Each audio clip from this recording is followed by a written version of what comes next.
doing some pretty cool, exciting things in Colorado right now. First, and probably most importantly, we've put a lot of effort into modernizing the Colorado benefits management system. And that system provides eligibility to the citizens of Colorado, some of our most vulnerable population, for critical services such as Medicaid, welfare, food stamps, and multiple of other programs. And we have completely revolutionized how this system operates and invested heavily to improve the effectiveness of the system. For example, now over 90% of all transactions are now completed in 4 seconds. We've been able to reduce service desk tickets on the system by 41% year over year. And we've been able to improve the system timeliness and performance by over 30%.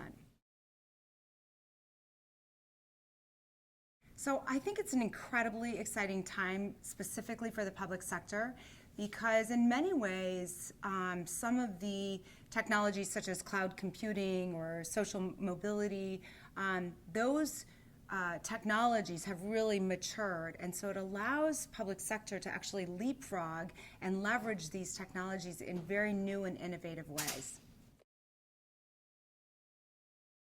If I had to pinpoint 3 major challenges that I see in the public sector from a technology standpoint, I think it's one, being able to recruit and hire and retain the right technical talent in state government. I think secondarily, there's always a difficult nature between the budget, because many times in technology, we're seeing technology costs increase, and they're allowing us to be more efficient, but many times we have to actually spend money to save money, and that's a challenge, especially in lengthening budgetary cycles.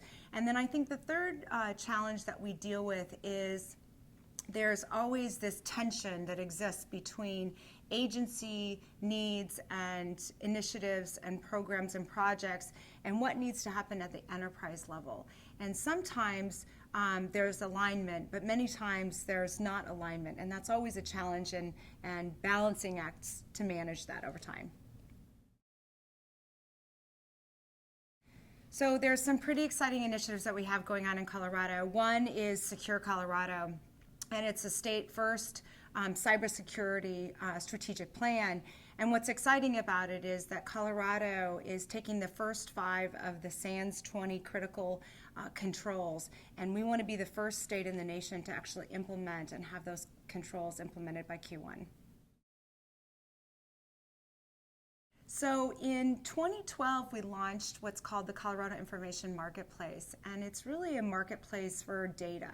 And unlike, I think, some other transparency sites that are out there, we actually release the full data sets. So it allows people to take those data sets and graph them and map them, to download them, and to actually even create mobile and web applications based on the data. Since we launched the Colorado Information Marketplace, we've had a 212% increase in the number of data sets that are actually out there. And what I think is really exciting about it is that we actually have a crowdsourcing type of mechanism within the Colorado Information Marketplace that allows citizens to actually rate data sets, request data sets, and really get the connection between government and the citizens that we serve much closer together through the use of data. So obviously recently Colorado has been challenged with some significant devastation due to flooding. And a year ago, we actually launched Google Apps for Government in Colorado. And it provided this incredible wealth of a suite of products that our employees could use internally, everything around collaboration and chat and in-document collaboration and email.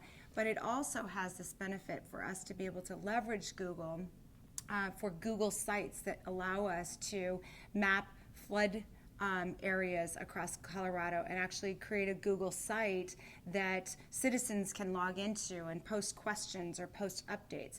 So it's really trying to look at these innovative technologies that allow us to get closer to citizens, especially citizens that have been impacted by the flood.